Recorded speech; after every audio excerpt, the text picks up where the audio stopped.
So hello, my name's Rob, this is Cattle Rabbit Scale Model Studios, and today we're going to be painting some of the new Leagues of Votann models. I've been super excited about getting my hands on these for a while now. I did only manage to get one of them. I would have liked to have done a few of these models and paint guides. However, unfortunately I was a little bit slow in getting down there, so I had to make do with this one. Now, I've been excited about doing this one for a while. I think these are fantastic miniatures, and I can't wait to get stuck in with this. I did do a little bit of a poll on YouTube, however, Trans-Hyperion came out on top. I also did the same poll over on Instagram, and once again, Trans-Hyperion came on top. Because there has been so many fantastic painters doing guides for Trans-Hyperion, I thought, you know what, I'm going to take it from the second place, which was the Ymyr Conglomerate, which is a word I struggle to say. But looking at the sprues, you can see, I love how they come in these little boxes now. I love these little individual kind of pieces. If you didn't know, the little pips on the top right hand corner are actually revision pips. So this one's actually been through quite a few revisions, as we can see. But I think it's a fantastic little one-off sprue. It's got some lovely detail on it.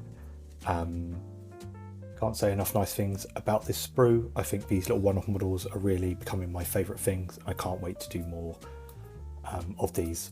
Having said that, let's get this built, and the only way we're going to be able to do that is with a montage.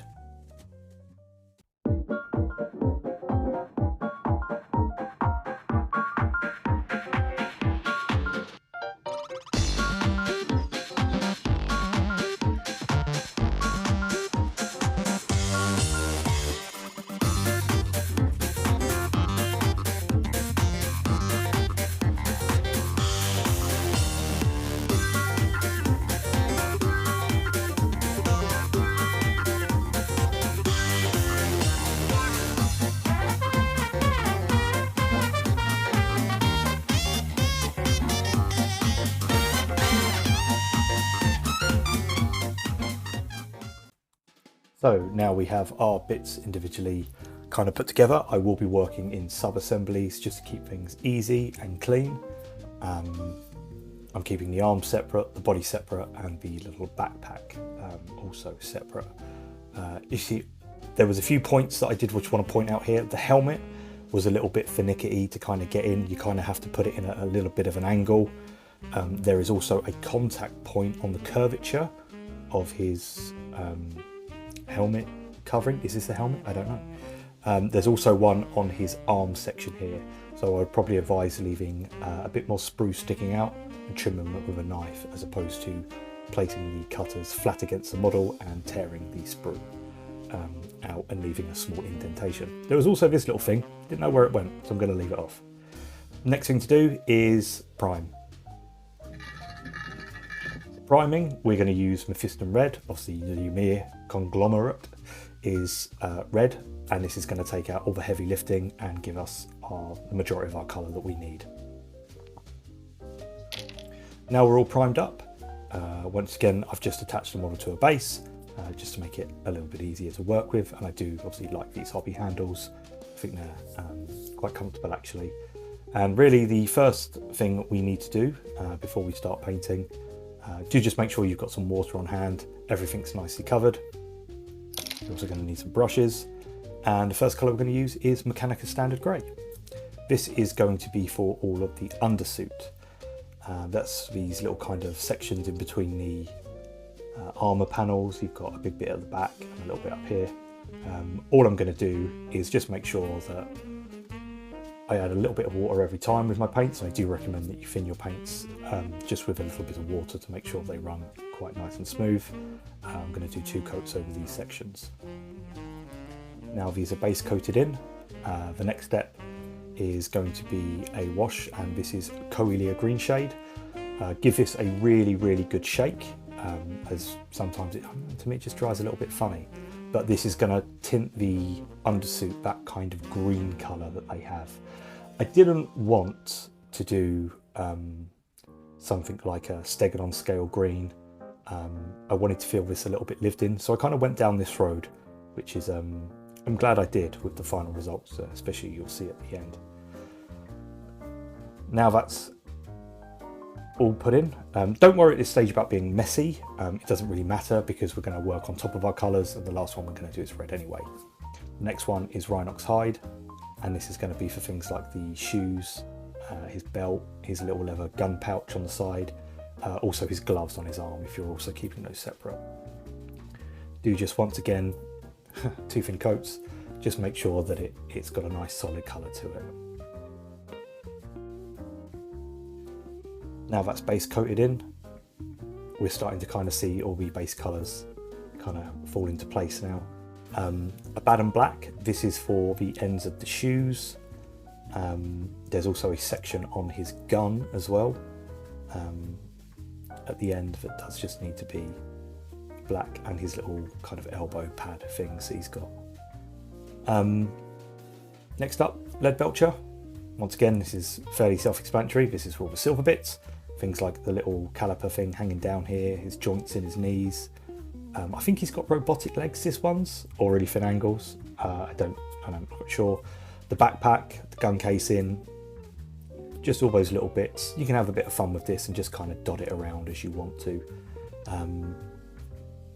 It just helps break up those other colours and just, yeah, it gives a bit of a break in all that red. So you can see here, I've also touched in his little helmet type thing. I don't know, there's probably a proper name for this, but I'll never know what it is. Next step, Mephiston red, and all we're going to use this for is for tidying up our kind of red areas that we've splodged on and things like that. It is worth, as well, when you come to these kind of stages, just make sure that you are quite neat, because obviously this is going to be the last bit, otherwise you've then got to reapply your other sections. Do take your time with this, sit back once it's all done, have a good look at the miniature, spin it round, and just make sure there's no bits you've missed.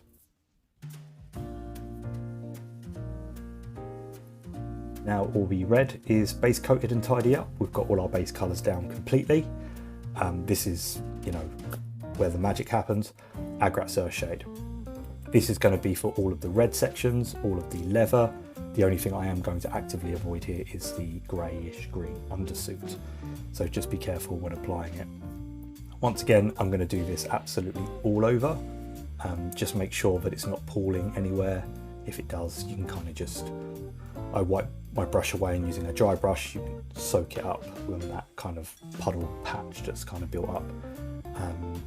But just take your time, make sure you're getting it in all the recesses, and then it's not too, you know, thick and goopy in some places, and then it's just being spread and moved around. And there we go. Now you could probably stop your miniature here if you wanted to, if you kind of just wanted to get colours on it and get it done. However, obviously using things like Agrax Earthshade, it does darken those base colours down. So what we are going to do now is we're going to brighten some of those back up. We're going to use Mechanicus Standard Grey. This is on the undersuit again. This is for all like the creases and raised bits, and we're just going to leave some little gaps showing in the recesses. And then Mephiston Red. This is to brighten back up all of the armour paddles. Once again, we're just going to avoid where the shade has settled in the recesses, and we're just going to go on to the flatter sections. First up, Mechanicus Standard Grey, and all I'm going to do here is I'm just going to kind of touch it round, making sure to leave some of the undershoot sewing on the creases and things like that.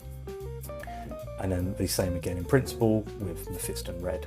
I'm just going to work my way around things like the rivets and stuff like that, and I'm just going to kind of tidy it up. It is obviously important to note here that, you know, these are going to be your main kind of battle line for a lot of things. So you're going to be painting a fair few of these. So if you wanted to skip this step, do you know what? I actually don't blame you. But I do think it just helps elevate the miniature and just brighten everything back up. So I do think this is a step that's definitely worth doing. Next up, retributor armour. This is just for the belt buckle. And then corax white, this is for the visor and his little light just on his chest here.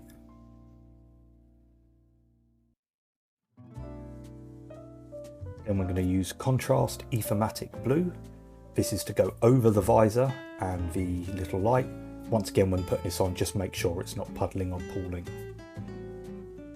And then lastly, skrag brown. We're just going to highlight his shoes, his leather pouches, anything like that, just with a bit of an edge highlight. Also, don't forget to highlight the gloves as well. That's where we are.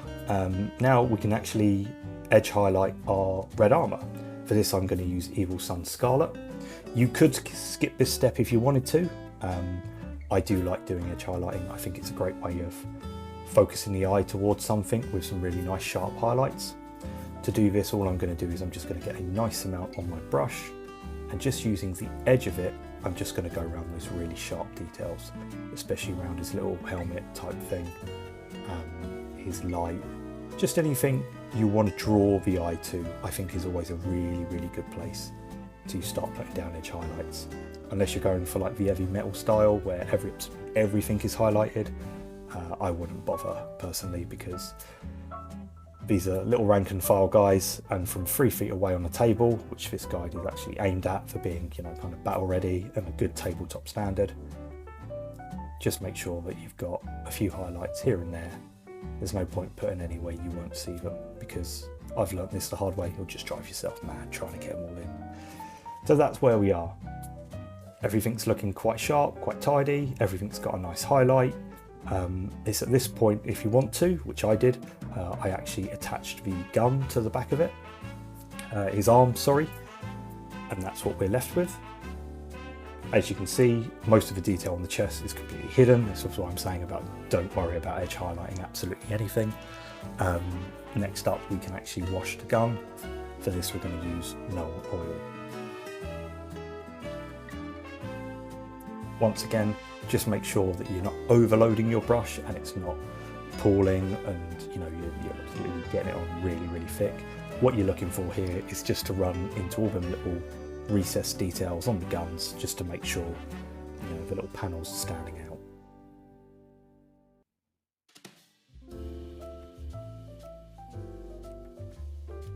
Really, that's the kind of end of it. If you do want to push it a little bit further though, I'm actually going to run some Dawnstone into the creases of his arms, as you can see here, just to kind of highlight those little elbows and stuff like that. And then also what I'm going to do is Wild Rider Red. Once again, this is going to be for the really sharp highlights that I want to draw attention to. So things like round the face, the design of the shoulder pads, I think are lovely, they're very eye pleasing, so I really want to highlight them. All I'm going to do, the same type of principle, I'm just going to use the edge of my brush, and just at about a 45-degree angle, I'm just going to run it over those little areas, just to make sure that's where my eye is drawn to.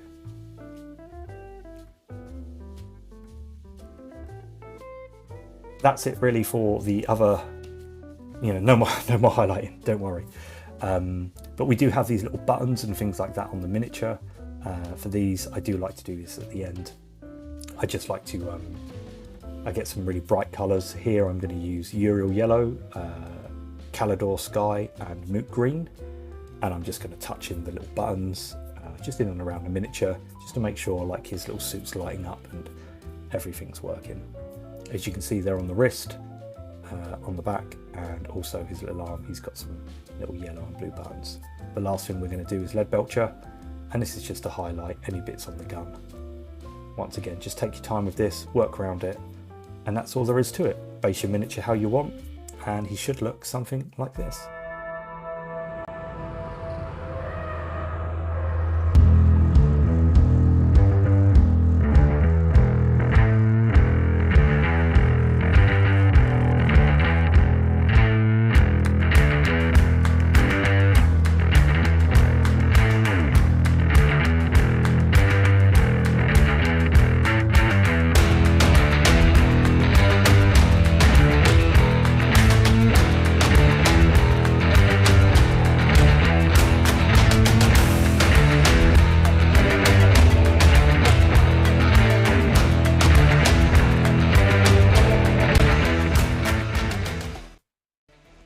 And there we have our completed Hearthkin warrior for the Ymyr Conglomerate. Had a blast doing this miniature. The whole process kind of took about 2.5 hours. That's with a lot of stopping and starting because I was recording at the time. So I would probably advise doing these in batches if you're going to follow this method. But that's all from me in this one. Please do leave a comment below if you liked it, anything you'd change for your colour schemes. But that's it from me. God bless, take care, and I'll see you all next time.